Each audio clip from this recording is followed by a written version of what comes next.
রংপুরে বাংলাদেশ ফুটবল ফেডারেশনের তিস্তা জোনের উদ্যোগে সোমবার শহীদ আবু সাইদ স্টেডিয়ামে জমজমাট লড়াই অনূর্ধ্ব-17 জাতীয় চ্যাম্পিয়নশিপের 2 সেমিফাইনাল ম্যাচ অনুষ্ঠিত হয়েছে। প্রথম সেমিফাইনালে স্বাগতিক রংপুরের মুখোমুখি হয় নীলফামারী। শুরু থেকেই আক্রমণ পাল্টা আক্রমণ উত্তেজনাপূর্ণ হয়ে ওঠে ম্যাচটি। নির্ধারিত সময়ে দুই দলে একটি করে গোল করে 1-1 সমতায় থাকায় খেলা গড়ায় ট্রাইব্রেকারে। সেখানে দুর্দান্ত নৈপুণ্য দেখিয়ে নীলফামারী 4-1 গোলে রংপুরকে হারিয়ে ফাইনাল নিশ্চিত করে।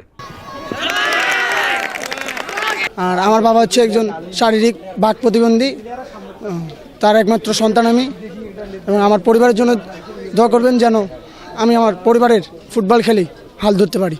আমরা ট্রাইব্রেকার শুট আউটে ফাইনালে গেছি, সেহেতু ভালোই লাগতেছে আর কি। নিজেদের মাঠে হারের পর রংপুর খেলোয়াড়রা বলেন নিজেদের ভুলের কারণে ম্যাচটি হাতছাড়া হয়েছে। পরবর্তীতে আমরা এগুলো ভালো এই ভুলগুলো আমরা সংশোধন করব এবং ভালো করে আবার প্র্যাকটিস করব, আর নেক্সটে যেন এই ভুলগুলো না হয় আমাদের জন্য। অন্যদিকে তৃতীয় সেমিফাইনাল দিনাজপুরের বিপক্ষে শুরু থেকেই আক্রমণাত্মক খেলায় এগিয়ে যায় কুড়িগ্রাম। প্রথমার্ধে করা একমাত্র গোলটি শেষ পর্যন্ত ব্যবধান গড়ে দেয়।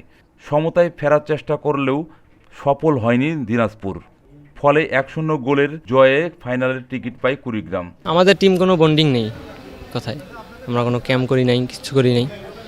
আমাদের এতদূর আসা আল্লাহ তাআলা আমাদেরকে রহমত করেছেন, ঈশ্বরের কৃপায়, এবং আমাদের টিমমেটরা অনেক যুদ্ধ করছে আজকে, সেই কারণে আমরা জিততে পারছি। আমাদের আসলে খুব ভালো লাগতেছে যে বহুদিন পর কুড়িগ্রাম ফাইনালে একটা টুর্নামেন্ট আমরা খেলছি। অনূর্ধ্ব-17 জাতীয় ফুটবল চ্যাম্পিয়নশিপের পুরো খেলায় মিডিয়া পার্টনার হিসেবে রয়েছে স্যাটেলাইট টেলিভিশন চ্যানেল।